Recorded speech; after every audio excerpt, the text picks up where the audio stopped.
What's up? My wife's watching. How you doing? Hey, baby. Happy Mother's Day. What's up with you, Tim? Carrie says, boys 55 look like he's ready to ball out. We gonna see. I heard that. What's up with you, Alfonso? And what's up with you, Isaac? Man, do we have ourselves? And what's up with you, Lante? I knew you was up in here in the building somewhere, man.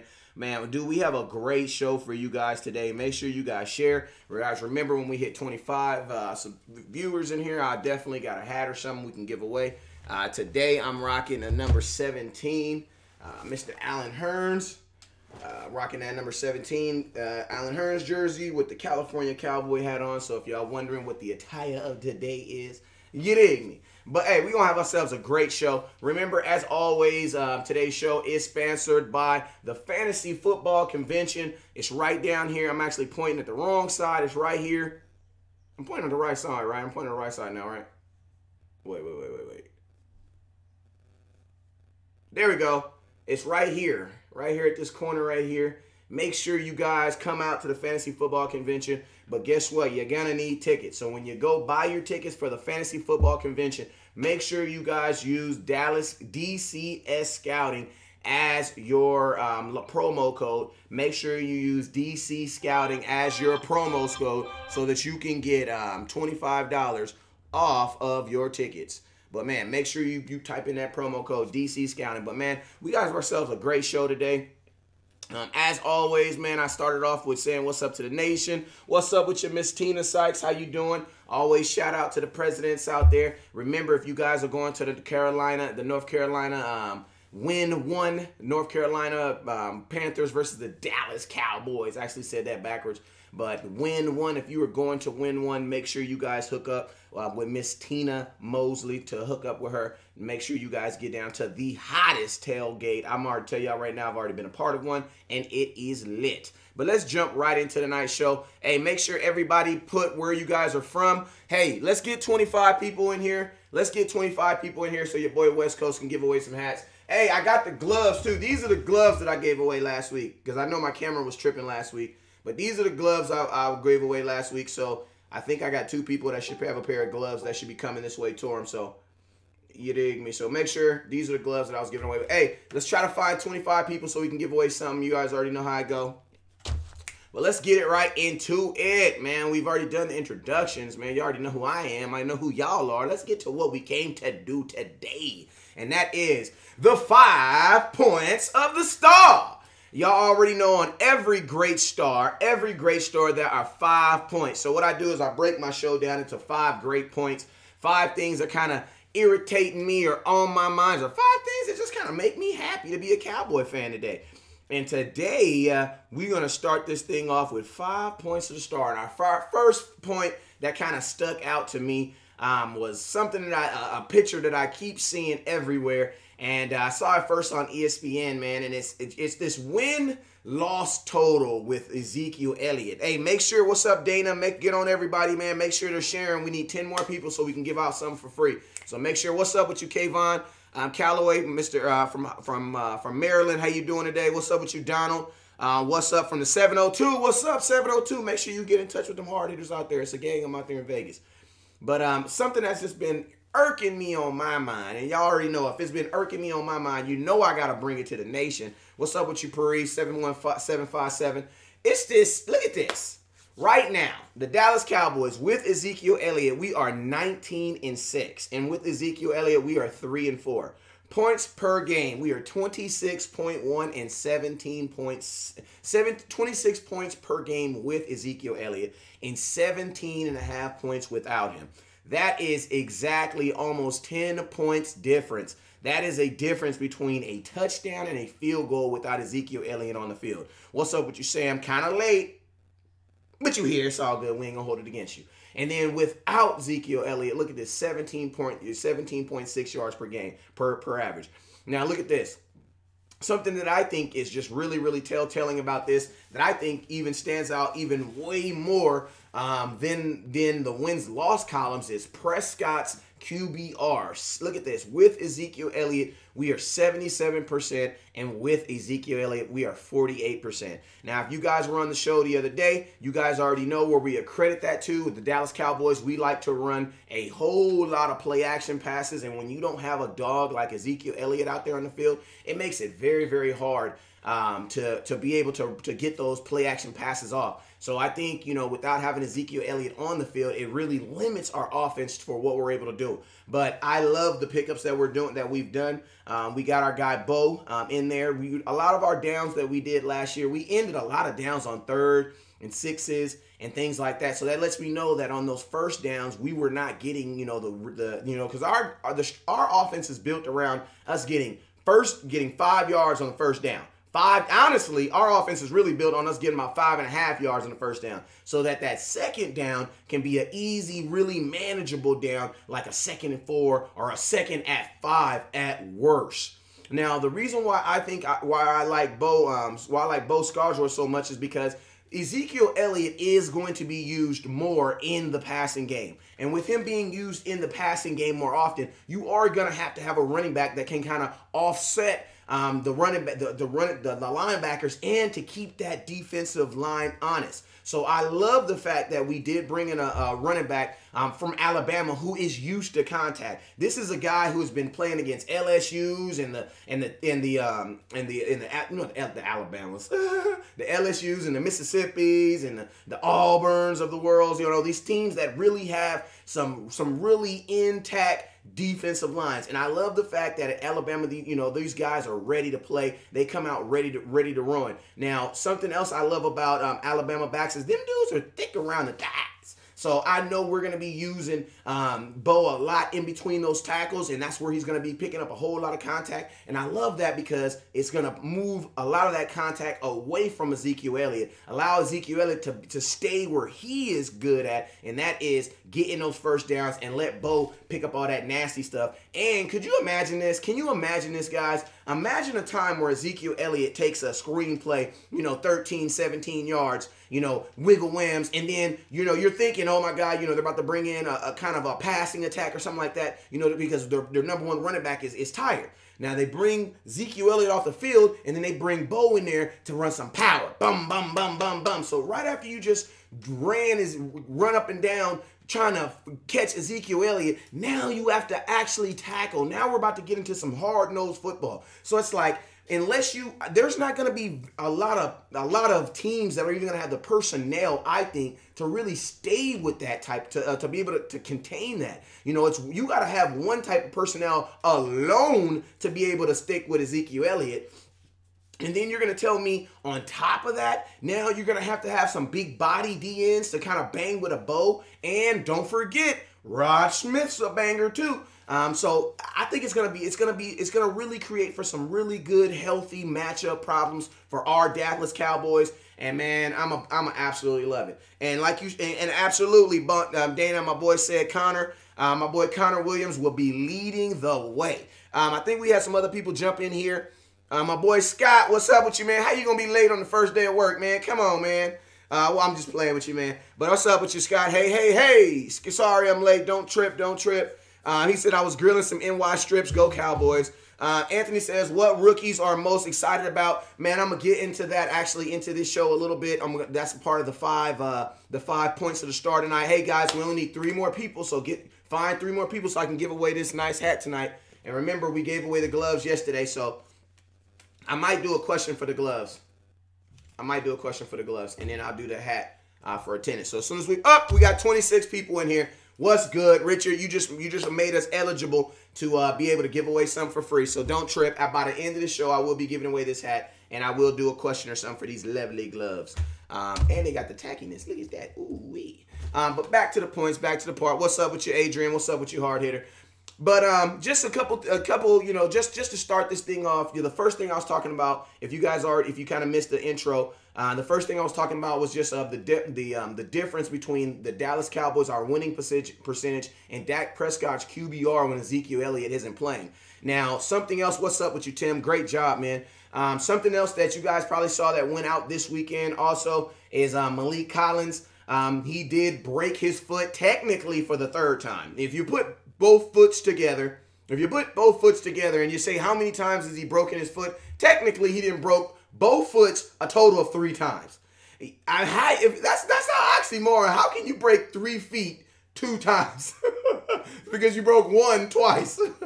But yes, Malik Collins did break his foot again. I think he needs to switch. He needs to switch to Adidas, or if he's wearing Adidas, he needs to switch to Nike, because something's just not working out, man. He just need a little bit more support. But yeah, he did break his foot. Now, this past week, to kind of offset that, we did try to bring in Terrell McClain, but as you guys heard, Terrell McClain did go ahead and sign with the Dirty Birds for a 1-year deal, $4 million. Now, I'm going to be honest with you guys, that's a lot of money, considering, 4 years for, not 4 years, 1 year for $4 million, that's a whole lot of money, considering when he was in Dallas, we only paid him $3.8 million for 3 years. So I can imagine that on this last contract, the Cowboys were probably offering him, I would think, somewhere between $2.5 out of $3 million. And the Atlanta Falcons swooped in with that extra $1 million. And, bruh, $4 million for 1 year? You guys got to see it like this.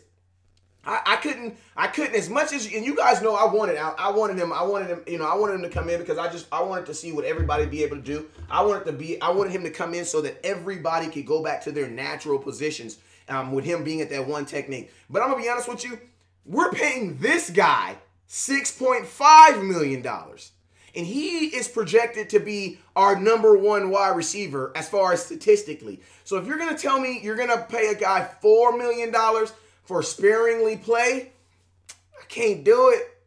I can't do it. So on this one, guys, I'm actually gonna say that the Cowboys. The Cowboys did a really good job on this one, simply because, man, I just really couldn't see my boys. I couldn't see my boys giving freaking Terrell McClain no $4 million for no 1-year contract. I just couldn't see it being happening, because we already know what we've kind of talked about with the one techniques here on Dallas Cowboys Scouting. What do we say they're, what are they going to pretty much be used for? Pretty much going to be used for kind of like filling up those holes. He's a plunger. I mean, not even a plunger. He's a stopper. You know what I'm saying?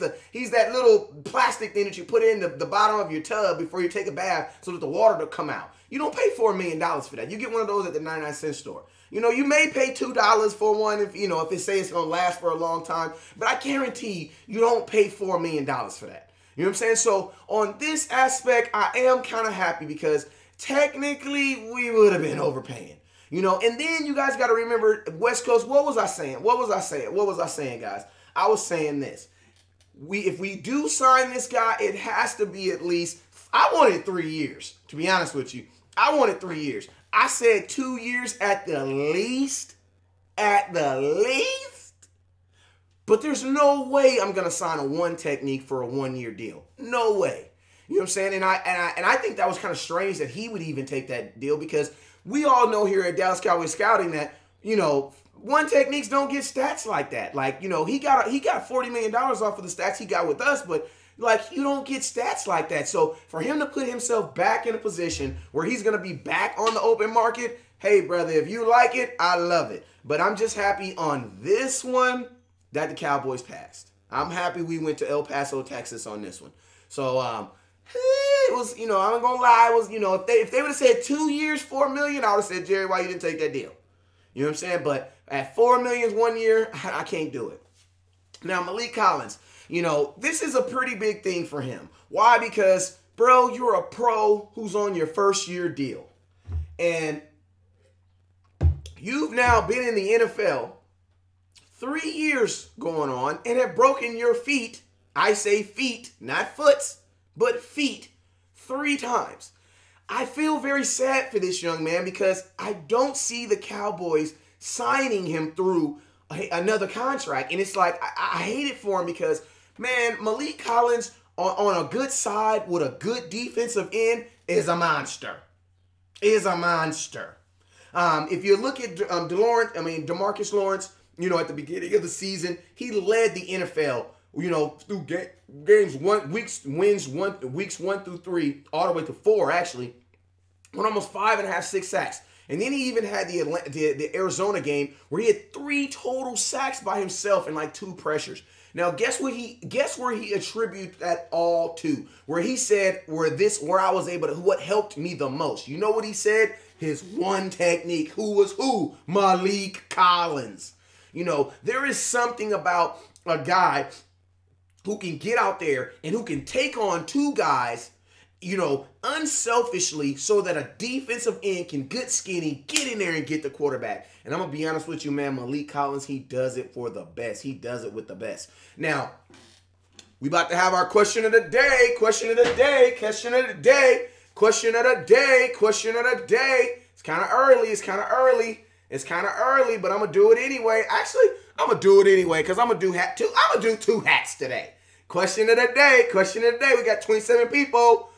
What current Dallas Cowboy did Malik Collins play with in college? Boom, boom, boom. Let's go. Let's go. Let's go. What's up with you, Ricky? What current Dallas Cowboy? And make sure you did your shares, because if you didn't share, you don't qualify. But if you did qualify, if you did your shares already, make sure you put in that question box, who was Malik Collins, who was his teammate in college? Put it in the chat box so that you can win a hat. Die Hard James, what's up with you, man? Die Hard James, put your Die Hard James. Don't get off the show, but make sure. My boy Tim, you was 2 minutes late again. Tim, I don't know if you have I don't know who you got for cell phone service, but I'm gonna suggest switch to Verizon, because I think that's what it is. Because you be getting the answers right every single time. But it just be that last little. But you know you my boy. You know you my boy, man. You know you my boy. It's like, you know you my boy, Tim. But yes, who was it? Who got this one? Die Hard James. My boy Die Hard James. Please inbox me, and I will have your hat coming out there to you. Make sure you inbox me. I'll get your hat out there. But yes, you're right. Randy Gregory was his teammate in college. And guess what, man? They put together some ridiculous, two ridiculous seasons with him at that one technique, and Randy Gregory standing up and getting after that quarterback. So, man, Die Hard James, inbox me, man, so I can get you your hat out to you, man. It's a snapbacker. You know we do. I don't know how y'all, you know them Cowboy fans, they're them big old heads, man. So inbox me, man. I get your address so I can get your hat out there. And then my boy James, I need you to switch to Verizon. All right. So yeah, man. So as I said, Malik Collins did break that foot again. And like I was saying, you know, I think it really, really sucks for him, because he's a really good guy. He has got married young in college. You know, has been with his lady for a long time. Just has really good morals and standards about himself. And like, he actually is a big influence on Randy Gregory also, you know, obviously when he was at college. So, I mean, you know, I would have just loved to see what this pair can do. Absolutely would have loved to see what this pair can do. What's up with you, Daniel? Hey, call me Daniel on my other phone so we can make our announcement on who is going to be the next fantasy blogger. Make sure you hit me up so we can go ahead and announce that tonight. But hey, man, let's get to the next. So that was just a little roundabout, just a little catch up on the major thing that kind of happened this weekend. But the next thing, the very, very next thing on the 5 points of the star. This week, there's been a lot of chatter. There's been a lot of chatter in the nation, in the Cowboy Nation, and a lot of people want to know, like, exactly, like, what are the Cowboys' thoughts on, kind of like on having a number 1 wide receiver. We didn't really get a number 1 wide receiver. What are we trying to do? Do we even have to have a number 1 wide receiver? And there's so many speculations out there. So what I did is, man, I just chased down Stephen Jones. Obviously, I didn't chase him down, but some other scouts chased him down, and they asked some questions that needed to be heard. So I want you guys to take a listen to what Stephen Jones has to say on the Dallas Cowboys' thoughts on if we need a number 1 wide receiver. Said we're not going to have a true number 1 receiver, at least starting out. And, we didn't pick one high enough, and we certainly didn't pay one. So, maybe one of these young guys will come through. We'll see. But, you can do it a lot of different ways. I would submit to you there's, less than a dozen true number 1 receivers in this league anyway, and teams win Super Bowls without them. So, we've got to great new coach in Sanjay Lal, and he's certainly fired up about going this direction. I know Scott is, and I know Dak is. It'll let him just sort of go back there and play the position. One of Dak's strongest points has been his progressions. He just likes to read through a progression, 1, 2, 3, 4, and he likes to do that and just get it to the right player rather than maybe have pressure to get it to a player. So, in general, is it going to be different? Absolutely. I mean, in my mind, you're talking about Hall of Fame type players. Now, whether they all get in or not, who knows? But so, as you guys heard right there, Stephen Jones' opinion is this. First off, he believes more than anything that there's only about 11 to 12 number one wide receivers even in the NFL. So, I mean, out of 32 teams, he's saying right off the muscle that probably only 12, there's only, 12 teams that even have number one wide receivers. So, I mean, to be honest with you, I thought that was kind of interesting. One thing that I do know about, teams that don't have number one wide receivers, because teams always like to mention, they always like to bring up, New England. But one thing that New England has is New England has an elite passer. And I think, when you have an elite passer, it's like if you have an elite motor. If you have an elite motor, you can pretty much put that in anything. And like, it may not be the most prettiest looking car. It may not even be the fastest. I mean, the most pleasant, the easiest car to drive. But when it comes to performance and doing what it's supposed to do, it's going to do what it's supposed to do. So I think they kind of do overlook the fact that, I would have liked Stephen Jones to kind of look of,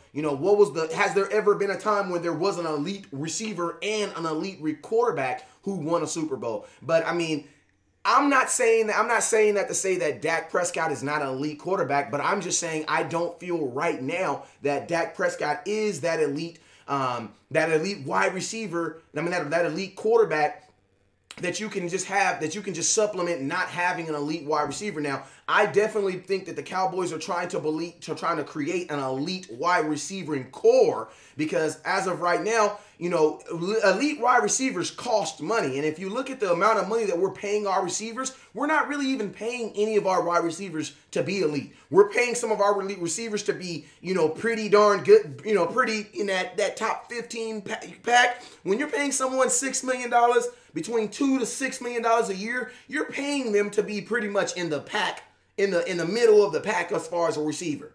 So that's kind of like where I'm looking at. And now a lot of people say, the 2000, my boy Alfonso throws a name out there. He says the 2000 Ravens. You're absolutely right. The 2000 Ravens did not have a he did not have an elite wide receiver on that team, but one thing they did have is they did have an elite defense. Probably the best defense, one of the best defense to ever take foot on a football field. But I mean, I do, just to kind of stay on to what he was saying, I do somewhat agree with what he's saying, but you do have to have elite players on the offensive side of the ball, because there are going to come times when elite plays are going to have to be made. When you're in a 3rd and 8 position on the 30-yard line, you're down by 4 yards, you're down by 4, teams know what you're going to do. You're going to pass. Elite plays are made when the defense knows what you're going to do. When you're in obvious run plays, when you're in obvious passing downs, can you still make those plays? That's what elite is. Elite is not making a one-hand catch, down the sideline. That's not elite. I mean, that's just, I know a whole lot of players and wide receivers who can make acrobatic catches and who are not playing in the NFL. An elite receiver is a receiver who knows the ball is coming to him. The cornerback knows the ball is coming to him. The ball still comes to him, and he makes a play on the ball. That's my definition of elite receivers. So I say it like this. As long, we may not have an elite receiver, so I do agree with you, Stephen Jones, on that point, but I definitely feel that we have an elite running back who is going to be able to offset a lot of those yards and those things that we're supposed to do. Now, without us having that one dominant, elite wide receiver out there, that does mean that the safeties are going to come back down more. That does mean that the box is going to be stacked out a little bit more. But as I said, I think that also goes into play on why we drafted a one Bo Scalsworth. I think Bo Squadsworth, I say his name wrong, so wrong, but I think, that is part of the reason why we drafted him. Why? Because, you tell me a safety that's going to be wanting to bang with a running back all day. Not even cornerbacks want to do that. So, I love what Stephen Jones is saying, basically saying that, we are not going to be bringing in any more receivers. I don't even think we're going to be bringing in no receivers next year, because if you look at the way the contracts are set up right now, if we don't cut T. Will this year, we'll probably end up keeping him next year because he ends up being cheaper next year. And Beasley, he gets a year older, so I could definitely see maybe a switch in that role. But over the next 2 years, I don't think the Cowboys are just going to try this, we're just going to have this receiver by core, and then next year we're going to go first round with a receiver. I don't see that happen. I think the Cowboys are invested in this. I think they're going to try to get the elite parts around them, because you already have the elite running back. You already have the elite offensive line. If you have a pretty darn decent quarterback who can get the ball, you shouldn't need no elite wide receiver. This is not John Madden. You shouldn't have to have no all-star team to win a Super Bowl. You know what I'm saying? So, I agree with him on some points of it, but there's some points where I'm like, you may not have to have an elite receiver, but you better have some eliteness on that field somewhere. And, hey, before I go to the next screen, and we had my boy RJ Ocho jump on here, man, from Blogging on the Boys. Hey, man, you're doing something good when those type of guys start jumping on your feeds, man. So I salute you guys. Hey, if you guys like the articles on the page, he's one of the big proponents that writes a bunch of the articles, so shout out to him on that. I appreciate you for jumping in, RJ, man. It means a whole lot. We got to do some shows together during this week.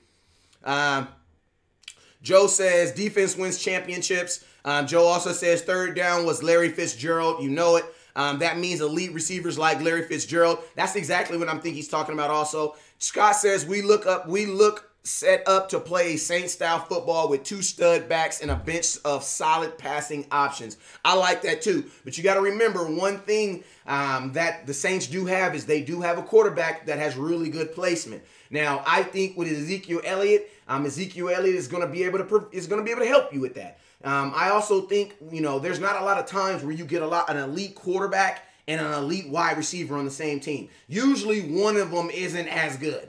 And that's part of the reason why they're elite. Because you got to remember, when Dez first came in, they were still trying to develop him as a wide receiver. When Dez first came in, the big wide receiver at that time actually was my boy Miles Austin. So, and he wasn't known as an elite wide receiver, but guess what? He made elite plays when he needed to. So, great point. Great point. But also, before we talk too down on our wide receiving core, we did actually draft a guy named Mr. Michael Gallup, who's actually, he actually himself inspires to models his game after one Julio Jones, and he actually has some great points on his game and what he thinks he's trying to do to the next level. So let's take a listen to what he had.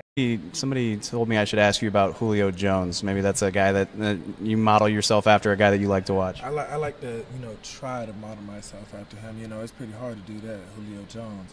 But yeah, definitely. Julio, he's not one to juke you out of your shoes, spin you out of you. He's gonna run right through you. He's gonna go right around you because he's that fast. That's how I like to play my game.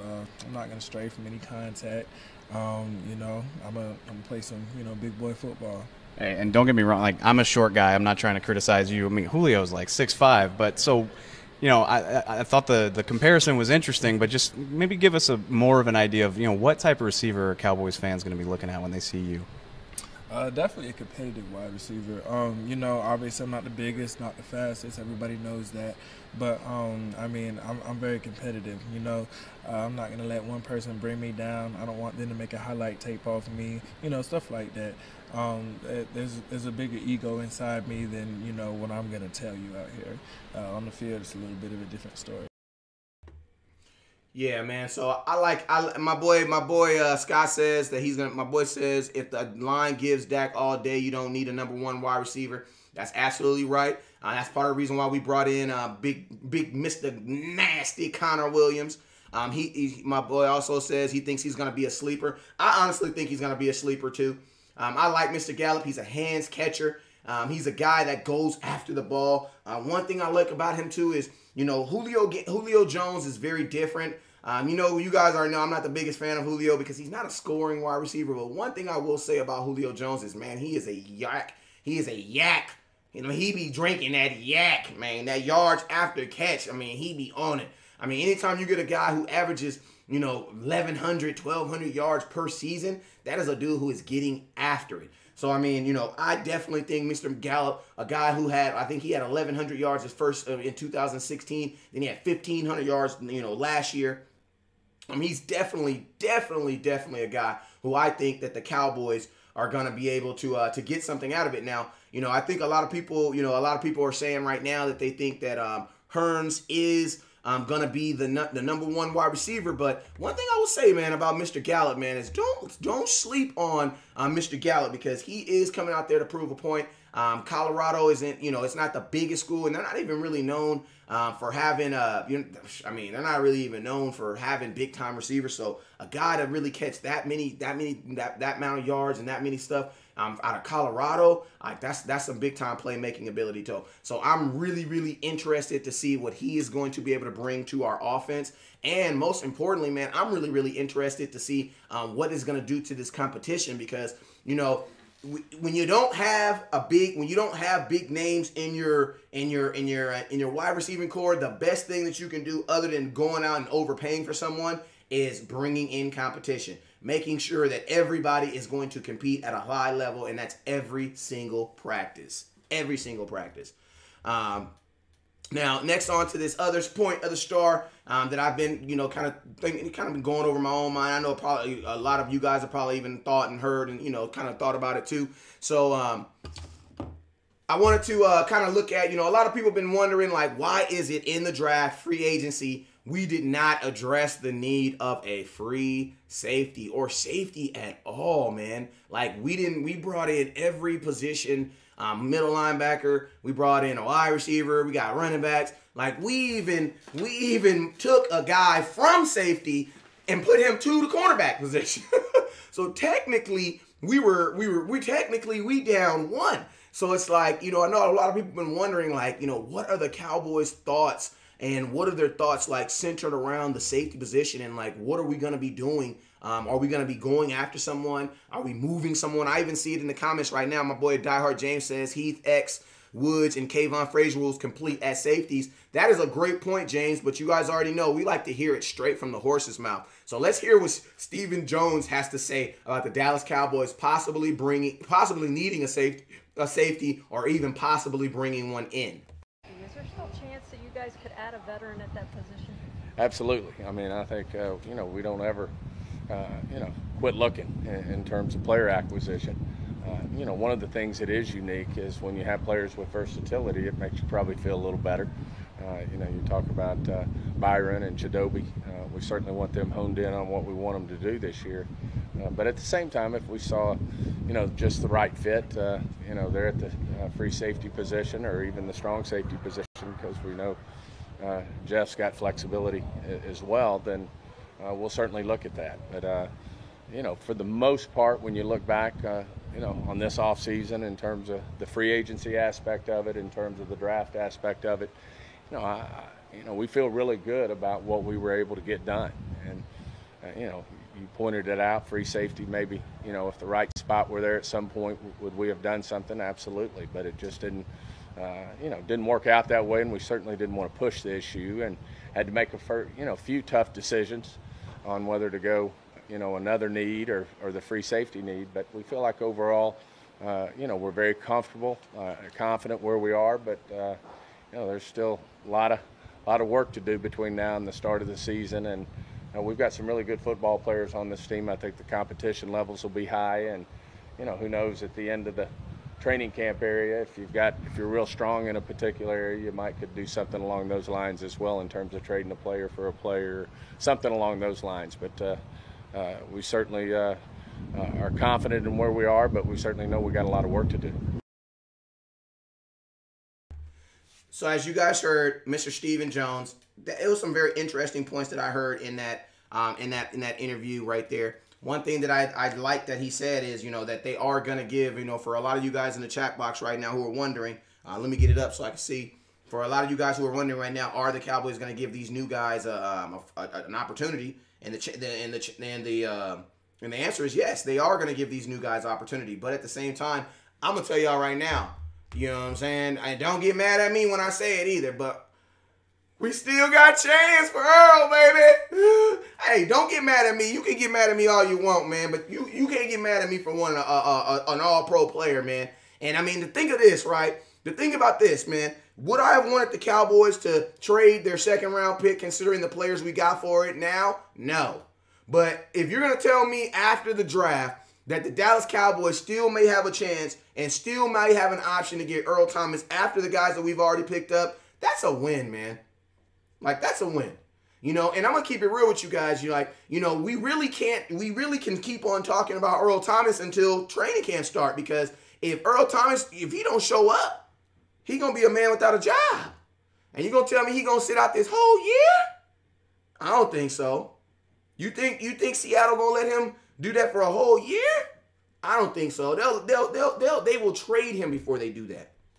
So I know a lot of people are like, West Coast, you tripping, man. You're tripping, man. You're tripping. We just need to wait for the free agency. We need to wait for the free agency. I know. But guess what? When free agency comes, guess what? He going to be a free agent, and he going to be able to make whatever decisions that he wants to make. So, I mean, and I know it's going to be a whole lot of people, you know, throwing him money every inch and every way possible. So, I mean, if you were able to get the guy this year, when you have a guy like Kris who is already installing stuff, and he's already out there, you know, molding and shooting and grooming these guys, if you were going to go all in, by God darn it, go all the way in. I'm all the way in, foot in. You know what I'm saying? Like, we went 9-7 last year. You know what I'm saying? And then, like, you know, so it's like, you know, after a 9-7 year with hopes, man, I'm trying to win today. You know what I'm saying? My boy Jacob says, well, first off, Jacob, you're an Eagles fan, but I'm going to give you a fair warning. Don't get crazy. You'll get blocked. But if you can be nice, you ain't going to get blocked, all right? Jacob says, you Eagles Nation, whatever. Real talk, Victor, I like it. Jacob says, win in today's era, then I'll shut up. Well, the thing about it is, Jacob, you guys have won one Super Bowl. I salute you for that. But you guys are the equivalent of a lottery winner who is happy for the you won the lottery one whole time. Salute to that. But this is the thing about the Eagles, and this is what I understand about the Eagles. Tell me the last time a Super Bowl champion repeated. Tell me the last time an NFC team went to the Super Bowl back-to-back. Tell me that. Because if I'm not mistaken, I think it was the Seahawks was the last time to even get close to that. And before that was the 49ers. All teams that the Eagles are not built like. So you guys have a bigger thing that, I mean, you guys are going into a season that you don't even know who your quarterback is. Yes, you know who your quarterback is, but are we just going to sit up here and assume that your quarterback didn't tear his ACL or his MCL or the whole leg or foot didn't come off? Like, explain that to me. Are we just going to assume that you guys have miracle glue that glues that on and he's just going to go out there and just play like the guy that he was, considering he didn't play well year one? That's all I'm saying. You know what I'm saying? I salute the Eagles for coming on the show and telling us, you know, salute, blah, blah, fly, Eagles fly. But I'm going to say it like this. If you use an Eagles math, that means you guys will win the Super Bowl in 59 years from now. Good luck with that. 59 years. We'll hear from you 59 years from now. So if you tell me the Eagles are going to win the Super Bowl every 59 years, I'm okay with that. All right? Joe says, LOL catch up. How long it take y'all to win one? I know. That's what I'm talking about. That's what I'm talking about. Like, and then after y'all won a Super Bowl, y'all win 8 horses crap. Like, come on. Like, like the Eagles won the Super Bowl and nobody cared. Like, nobody cared. Hey, hold on real quick. I got my boy Daniel beeping in real quick. What's up with you, Daniel? You on the line, brother? Hey, what's up, man? How you doing? Hey, man, you surprised me. I didn't know you were calling. I was cleaning my house. Absolutely, absolutely. Hey, man, I was taking a quick segment break. Do we got James on the line? Hey, we got our new man, Diehard James. Okay, what's up with you, James? What's up with you, James? Hey, James, if you were Diehard James who works for Dallas Cowboys Scouting, I apologize. I'm going to shoot you a hat, but I'm going to have to put a new hat out there because Dallas Cowboys Scouting employees cannot win hats. So I apologize for that. So the hat is up for grabs. Don't worry, James. I got you. Don't trip. But I'm going to throw another question out there for another hat. But, hey, man, we were talking about, in the middle of this section, we were talking about new additions to the team and new things to the Dallas Cowboys that are going to make them great. So before we do that, before we jump into talking more about Earl Thomas, I wanted to introduce you guys to a new addition to our teams. Mr. James. What you going by, James? Is it Hardcore James? Die Hard James. What's up with you, man? We got Die Hard James in the building, man. Real quickly, James, tell us about yourself. Tell us where they will be able to hear you and where you'll be talking at. Well, my name's James. Go by Die Hard James because I'm a diehard.com fan for my whole life since 85. I'm representing the Cowboys out of Houston, Texas. Big rivalry here with the Texans. Got to represent all day. I will be every Tuesday with Daniel on the Fantasy Phenom show. Every Tuesday, 7 p.m. We'll be getting on here, giving you guys everything you can know, Cowboys and non-Cowboys, so you can win those leagues. And let's just root for the Cowboys as full as we can, and Cowboys for life, baby. Absolutely, absolutely. So make sure you guys tune in. Tim, you're absolutely right. By default, you win the hat. So, Tim, shoot me your inbox. Got you. But yeah, man, it's a pleasure to have you on the show. It's a pleasure to have you on the team. It is going to be absolutely great. Make sure you guys tune in every Tuesday to make sure you guys hear Daniel and the Fantasy Phenom and Dan. Say that name one more time. I just like the way it says. Say it one more time, Dan. Fantasy Phenom Show. Okay, and say his nickname one more time. Die Hard Dan. Die Hard Dan. Die Hard James. I like it. All right, you guys. Well, man, it was a pleasure speaking to y'all, man. I'm about to jump back on here to this show, jump back in it, man. I'm going to talk to y'all in a little bit, man. Hey, everybody say, hey, y'all say goodbye to the peoples. All right, everybody. DCS Nation, check us out this Tuesday, and we're, excited to introduce you guys to Die Hard James. We're going to do a little interview. We got a show for you guys. We're getting ready to get it off and take over the world. Hey, I heard that, man. So make sure you guys tune in on Tuesday, and they gonna be you guys. So you guys do fantasy football. You guys do PPR league and the standard league, right? Yep. Yeah, I'm the standard guy. James is the PPR expert. So we're gonna be taking over and giving you guys all the advice for this upcoming season. We got you guys covered on all aspects. We brought in a PPR guy because we knew that's what you needed. Hey, and he's not saying PP on you guy. He's saying PPR guy. I was like, what? Yeah, but hey, that's what he said. That's what he said. And James, can you give them one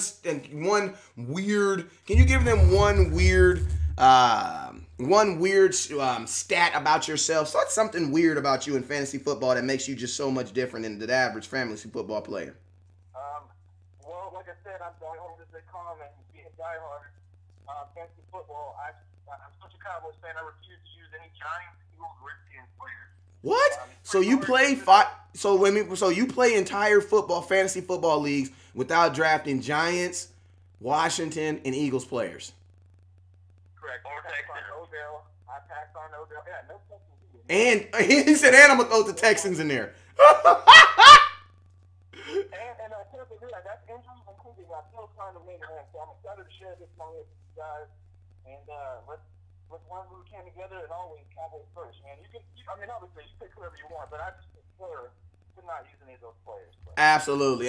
He says he passes on Odell Beckham every year. I heard that, man. Well, man, that is something only for the. Hey, so you already know, man. If he can win a fantasy football players using mainly Dallas Cowboys players and other players around the league, man, that's pretty amazing. You may want to tune in on a Tuesday and find out what the heck is really going on. Because when he first said that, I was like, what?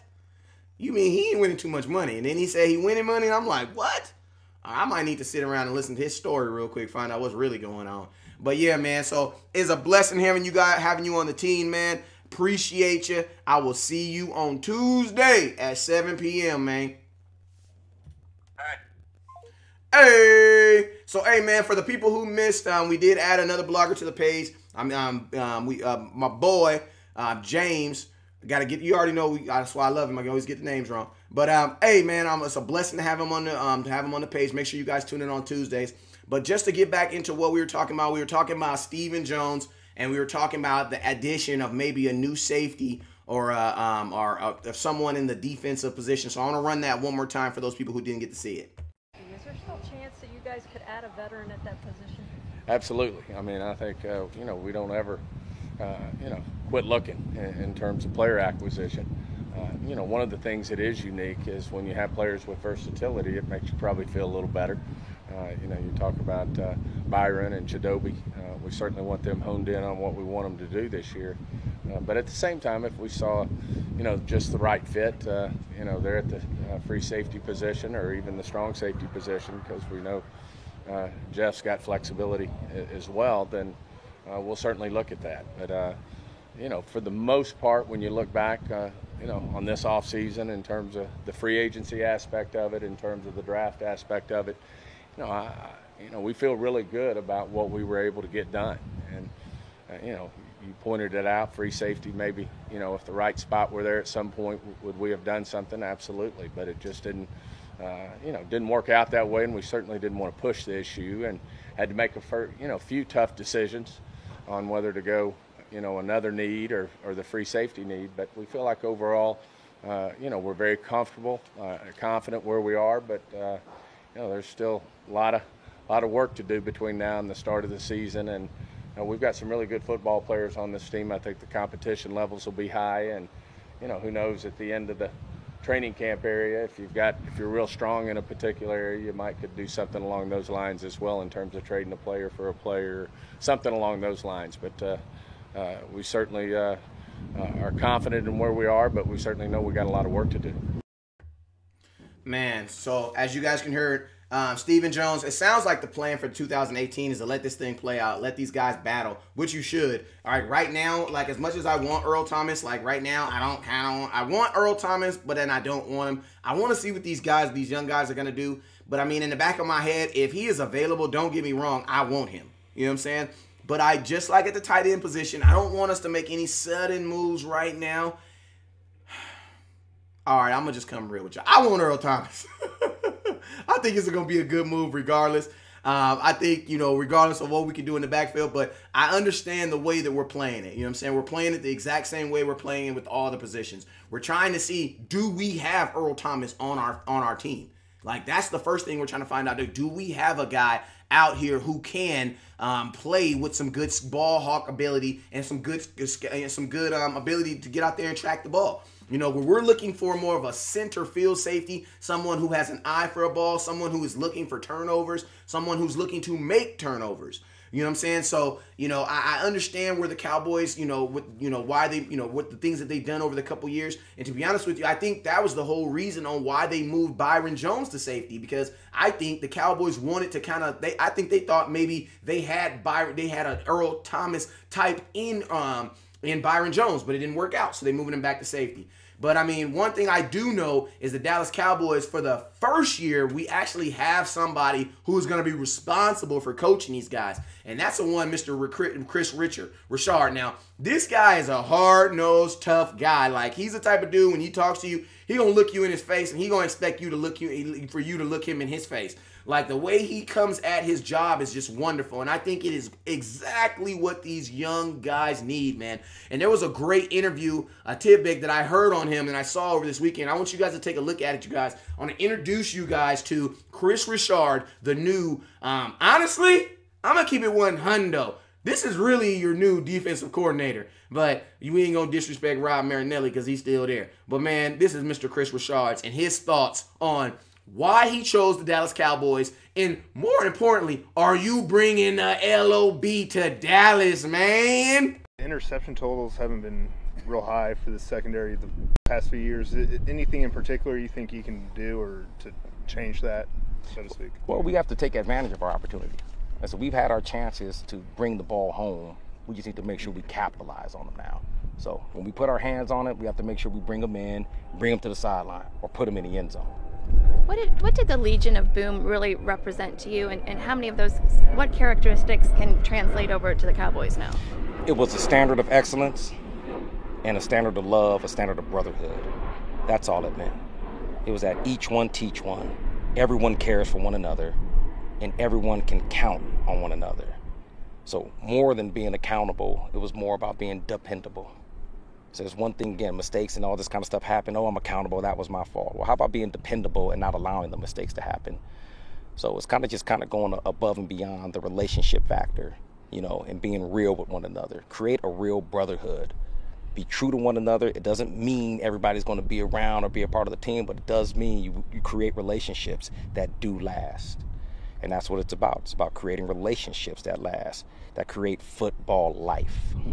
That's what it was about. Was part of it just that physical style of play, though, too, and being known for getting takeaways and that kind of thing? Well, that's the standard. That's the standard. And again, that's who we will be, because that's a part of the standard. That's a part of the style. That's a part of what's necessary for our defense to be successful. So really, the Legion was more about the other part, loving our brothers. See, LOB, Legion of Boom, Legion of Boom. Love our brothers. Too early to have a nickname yet here? Too early. Too early. That's it. Yeah, my boy says too early. Too early for a nickname. Too early for a nickname. But y'all see what I mean? Y'all see what I mean now, right? Y'all see what I mean? Y'all see why West Coast over here all excited? Hey, if you like what you heard, man, I need to see them hearts and them stars, man. Let me see them. Let me go. Let me see the hearts and the happy faces, man. If you like what you heard, man, I like what I heard, man. I like what I heard because I know that the first thing that I loved about it is he said the LOB. We always were under the assumption that LOB meant the Legion of Boom, but he said it straight right there. No, it doesn't mean the Legion of Boom. It means love your brother. And I love that because it's basically love your brother enough to do your job correctly. You know? And then I love the fact that he said the expectation. Like, okay, we understand that mistakes are going to be made, but love your brother enough to work harder so that you don't make mistakes. So everything is about, it's not about you getting the contract. It's not even about you getting the interception. It's about not letting your brother down, not letting the guy that's on the other side that's sticking guys down, not letting those guys down. It is a culture, something we have not had in a long time. Shout out to the Migos. Culture is coming to Dallas. And that's what I love. Because when you have culture, you have expectation. When you have expectation, I can hold you to something. In my house, we have a culture. You know, so when I walk in the house, when my wife walks in the house, there's an expectation of things that are supposed to be done when daddy and mommy come in the house. You know what I'm saying? Because there's an expectation. There's a culture there. This is a guy who I like. He's going to bring in a culture. He's going to bring in a willingness. And then guess what? When those new guys come in, anyone else come in, they're going to fall right in line. I love what he said, that he loved the, and I'm going to tell you, what the things he said about Rob Marinelli, I 100% agree with him because Rob Marinelli is a firecracker. Like, he is a firework. He is all over the place. He is going to be up in your face, trying to talk, trying to get on you, trying to get that knowledge into you. I just think a lot of the players over the years that we've had have just been bridge players. I easily think that the Dallas Cowboys would have had a top #1 defense. If you were to think of this, all the first-round draft picks that we put in the first round in our offense, imagine if we would have put those with the first round, with the defense, with the coaching that we have with Rob Marinelli. I easily think we could have had a number 1 or #2 defense. So the fact that Mr. Richard recognizes that and he sees that out there, man, I just love that, man. I love the excitement that he's gonna bring to these DBs. Another thing also is he talks very highly of the big, long, 6'1", 6'2" corners. The reason why he likes those corners is because it's the same reason that Dak Prescott's receivers will have problems with separation. We want the same thing that our receivers may have an issue on. We want our cornerbacks to be creating those same problems for other receivers, and that is causing havoc at the line of scrimmage. If you're a small wide receiver and you got this 6'2", 190-pound corner standing in front of you, before you can, you're gonna have to get off the line first. Because now it's attack mode. It's not about can you outrun me down to the line to the end zone. His philosophy is about, no, bruh, can you get off this line? Can you get off the line? Can you get out of this 5 yards that I have to physically assault you? Because you got to remember, cornerbacks have 5 yards to physically assault wide receivers.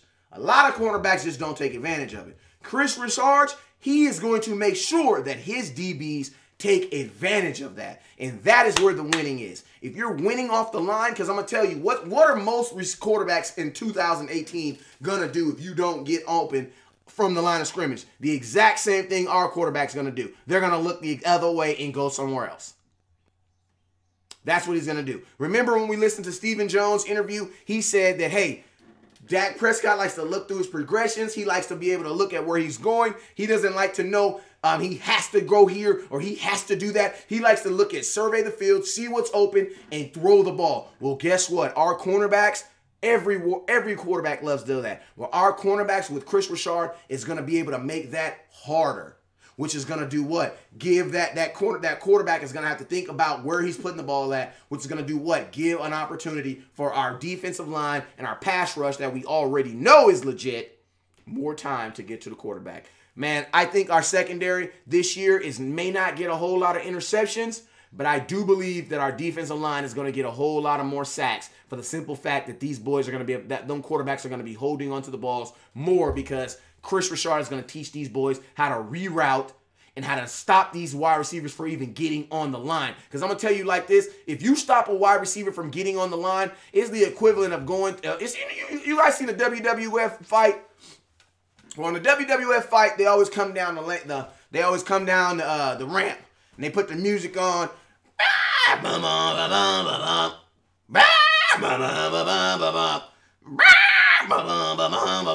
I got a hat for whoever can tell me who theme song that is. And you come walking down the sideline, down the ramp, and guess what? Out of nowhere, someone come, bow, hit you with a chair. You don't even make it to the ring. That's what the equivalent of winning at the line is. Before they even get into the, hey! Die Hard, I'm about to ban you from my show, man, because you telling too many answers. Fonzo, you get that. Fonzo, you win that one. So I got Tim as a winner, and I got Fonzo. Both of y'all hit me with the inbox so I can get you y'all hats out. And how was my Stone Cold? I was right on point, right? Well, yeah. Well, imagine if someone, you Stone Cold, because you know he be walking all crazy. And as soon as you get there, as soon as you get halfway, you about to run up there, bow, somebody just bust you in the head with a chair. And now you laid out Stone Cold. Didn't even make it to the ring. That is the definition of winning at the line. That is what Kris Richard is going to have these young men do. Before they even get to the ring, we are trying to win now. We are trying to win now. We are trying to sneak out the crowd and hit you with a chair, bow, before you even get into the ring. So when that quarterback says hike and he looks over there and he's like, where the heck is Stone Cold Steve Austin at? He didn't make it down. Then he's going to go over here. Jimmy Snake, he owned the snap. He covered. Then he's going to come over this side. And he's going to be like, oh my God, Bret Hart, he covered too. Then guess what he's going to do? Bam, he's going down because the Undertaker was on his butt the whole time. You know what I'm saying? It's a team fact, man. It's Royal Rumble out there, boys. It's about to be Royal Rumble. Royal Rumble on them boys, man. And I love it, man. I tell you guys this. Your defense this year is going to produce more sacks because there's going to be pressure. And guess what? I'm telling you guys right now, we may not have the interceptions, but the sacks are going to be there because these guys are not going to be winning off the line. They're not going to be winning off the line. And the average quarterback, if they don't see it, what are they doing? They're tucking that ball and are they throwing it away? So I'm excited. I'm very, very, very, very, very much excited to see what Kris Richard is going to be able to do with these guys. Now, something I know a lot of you guys are probably interested because he said that because not Cheddar Bear Woozier, but we all know he likes those big, tall, long wide receiver, cornerbacks. But my boy Jordan Lewis, he ain't the biggest and tallest. But one thing Mr. Lewis said is there is always an exception. There's always an exception to the rule. And he said Jordan Lewis was the exception. Why? Because of his feistiness, because of his tenacity, and his ability and his eagerness to get to the ball. So I definitely believe with that statement. Stephen Jones even made a reference the other day where he said the cornerbacks Byron Jones and Chidobe Awuzie. So I definitely believe that your boundary corners are going to be Chidobe Awuzie and Byron Jones. I think Byron Jones will probably be on the right. Chidobe will be on the left, and I think Jordan Lewis will be in that left, in the inside, which is good because, man, you figure in our league, in our division alone, you got some big tight ends you're gonna be playing against that can move, and you have it's slot receiver heaven. It's slot receiver heaven. So Jordan Lewis, I think he's gonna do a phenomenal job of being able to get on those guys and stick those guys and keep those guys from scoring touchdowns because he's very feisty. And if you guys saw All or Nothing, you guys already saw him getting that Dez Bryant. Now, my last little thing I wanted to talk about before I get up out of here, 5 points of the star. My last point of the star tonight is Mr. LVE, Mr. Leighton Vander Ish. I'm going to call him the Ish because he's going to be the Ish this year. The Ish. Gerald, if you're asking who's going to be our #1 wide receiver, please rewatch the show. At the beginning of the show, we kind of talked about that. Actually, Stephen Jones answered that question. So make sure you rewatch after you share. But we kind of went in detail on who's going to be our #1 receiver this year. But before I get out of here, man, I want to show you guys this clip on Vander Ish. Now, this is the reason why I want to show this clip is because, there's a lot of people out there who are saying, oh my God, we should have got Darwin James. The Cowboys should have traded up to get Darwin James. We should have got Darwin James. If Darwin James was there, we would have got him. If we would have got him, we would have got him. But I'm going to be honest with you. After listening to this clip, I don't think so. I think that the Cowboys were going 100% linebacker regardless. And when you listen to this clip very, very clearly, I want you to listen to the stuff that LVE says. I want you to listen to when he says the Dallas Cowboys started teaching him about their defense. Listen to when he says it. All right? I want you to be very careful. Listen when you hear this interview of Leighton, when he talks about when the Cowboys contacted him and when they started installing plays. Very, very, very, very, very, very eye-opening. Helmet on without any, just kind of jog through pace here. Yeah, it's kind of hard to slow it down a little bit because I feel like it's been like fast paced everything, and now kind of just make sure you got a hang of things and applying what the coaches are telling you. Did Ben go up to Boise to work you out? Yeah. Yep. You kind of bond at all over that a little bit? Yeah. I mean, we went to probably the best steakhouse in Boise, ate a good dinner, had a good conversation, and the next morning worked me out, ran me through some linebacker drills, and obviously at that time we were building our relationship pretty early already. What have you learned from him over the last 20 hours you've been here? Has his attitude changed? Now he's like, okay. Well, I felt like you then and not now he's on you at all. I mean, I feel like he's just been teaching me ever since I met him. He's been giving me stuff. Things I can take here and there and apply on the field, and I mean, he was already installing defenses and doing all that before he even was drafted, so it was awesome. Wow. Now, where are my conspiracy theorists at? You know what I'm saying? Where my folks will be watching them Illuminati videos at 2 o'clock in the morning, thinking about, you know what? That makes sense. Where my guy? Where y'all at? Where my thinking cap guy hats on? So we can kill that, right? We all know the Cowboys were drafting a linebacker. Period. They wanted him from the jump. Period. He specifically said right there when the linebackers coach came out to see him, they took him to the best restaurant in Boise. They went out, they had dinner. You already know if the Cowboys take you to eat, if we take you to eat, if you eat, if we break bread with you, if I break bread with you, I consider you family. You know what I'm saying? So if the Cowboys break bread with you, they are basically considering you family. So when the Cowboys broke bread with him, And they you know, not even that, you know what I'm saying, because obviously they break bread with tons of players, but the fact that they broke bread with him, sat down with him, had dinner with him, got up with him the next day, went and worked out, then that's when the juicy stuff starts hitting. When he makes the statement about, you know, they started installing plays immediately.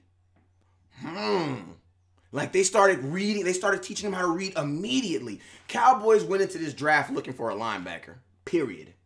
LVE, I think there was probably and if you think about it, like everything that Stephen Jones has said about the drafting of LVE, it all kind of confirms what he says right now too.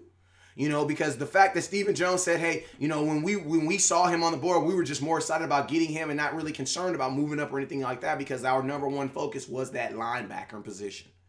Now, a lot of people are going to say, well, dang, man, what does that mean for a one Jalen Smith? Honestly, I don't think it means that much for Jalen Smith. Simply because you got to see it like this, man.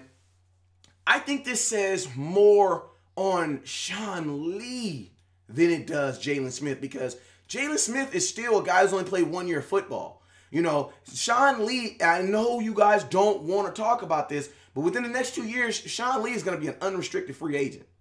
So that means he will be able to go play wherever he wants to play. Now, I understand that we know that Sean Lee, the general, guy we drafted out of Penn State, there's no way he will leave and go play somewhere else, or, you know, blase. But I'm going to tell you right now, Tony Romo, Dez Bryant, Jason Witten, that lets me know that anything can happen. You know, I'm more scared of Sean Lee retiring than going to go play for another team.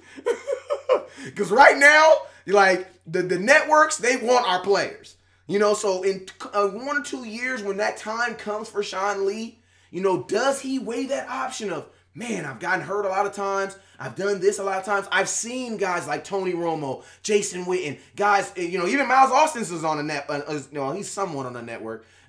Even he's on the network somewhat. He's seen those guys translate. Is that going to be something he's going to want to take a look at? Is that going to be something he wants to take? I don't know.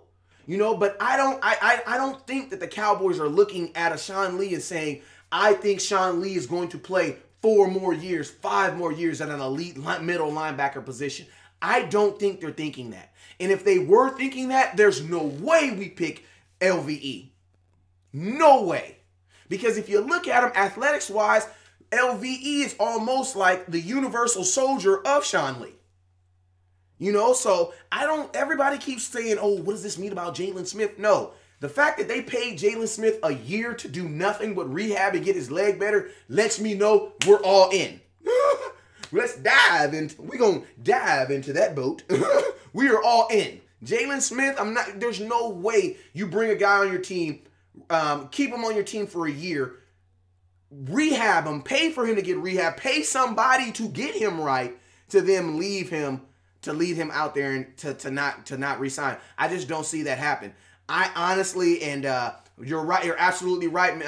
You're absolutely right, Richard. This 100%, I think this says more about what's going to happen with Sean Lee's future. I think if the Cowboys are able to get him on a Cowboy-friendly deal over the next couple years, I say couple, 1 or 2 years, then I think we can definitely see Sean Lee, you know, retiring this thing out with the Cowboys. But, you know, I think it's going to be very, very, I think Sean Lee may be in a position like I hate to say it, man, but he may be in like a Tony Romo position in 2 years from now when you have 2 budding linebackers who are pretty darn good, and, you know, you have a linebacker who was really good, but he's also at the end of his career.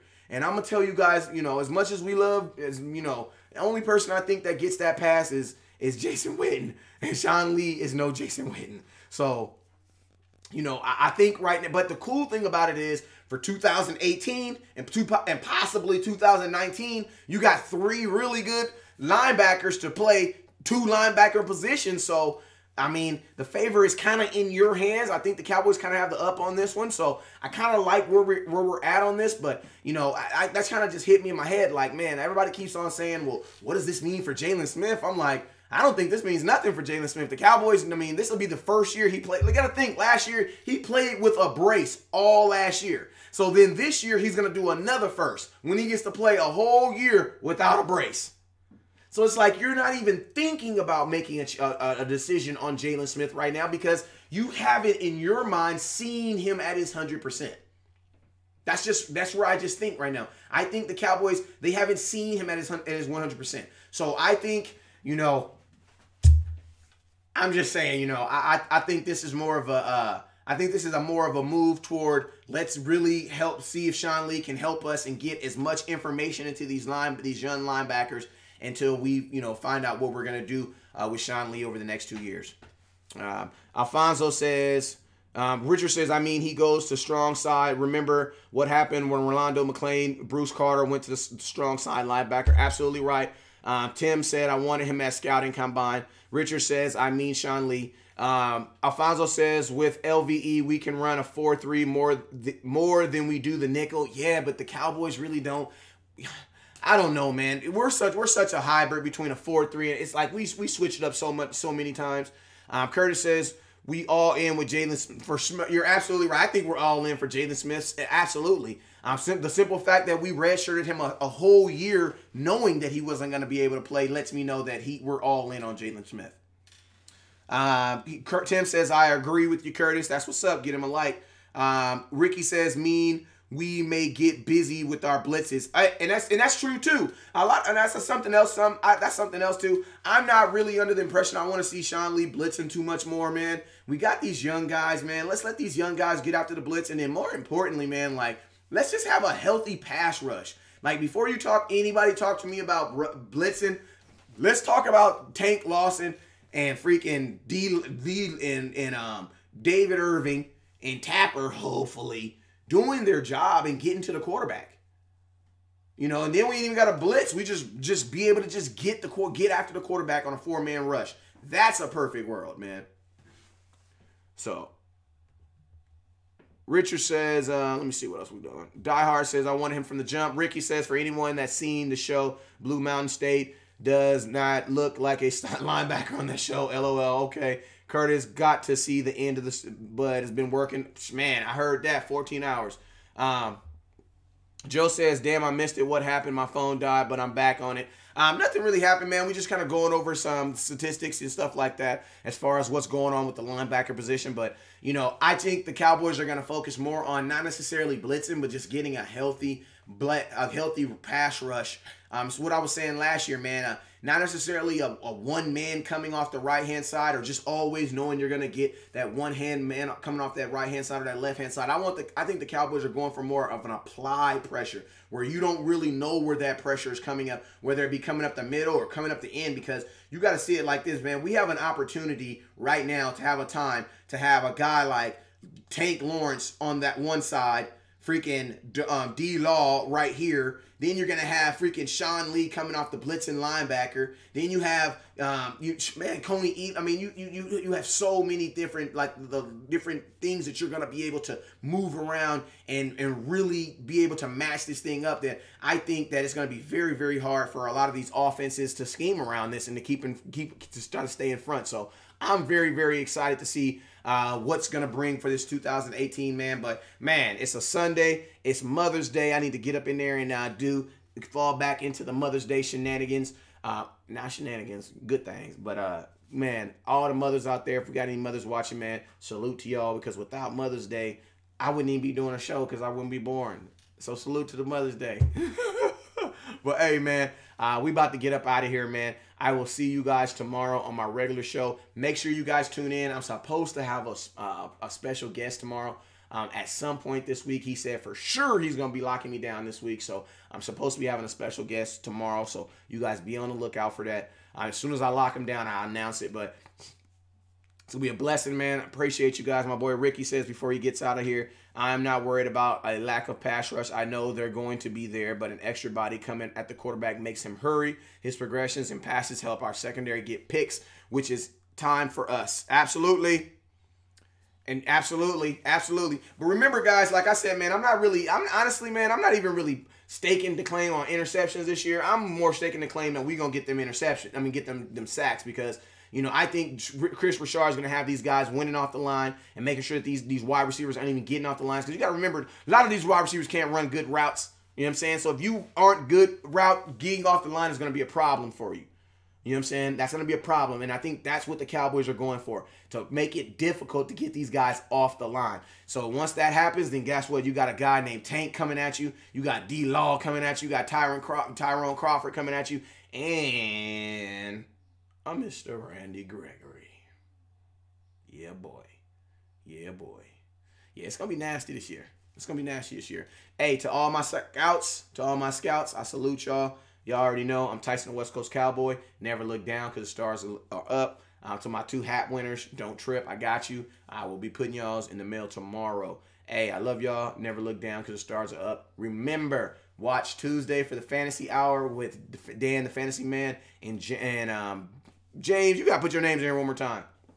And also, last thing before I get up out of here, remember, if you're going to the Fantasy Football Convention, which you should be if you want to see your Dallas Cowboys, if you're living in Dallas, it's a no-brainer. But if you're going to the Fantasy Football Convention, make sure you use code DCS to get $25 off your tickets. I mean, that's $25. That's a whole meal. In Dallas, hey, that's like 3 meals. Like, for real, because the food is cheaper out there. So, that's 3 meals on West Coast. That's pretty good. All right, make sure you do that. Fantasy Football Convention. Go. I see y'all there. Hey, y'all already know what I'm about to say. What I'm about to say. Never look down because the stars up. Because they are. I'm out.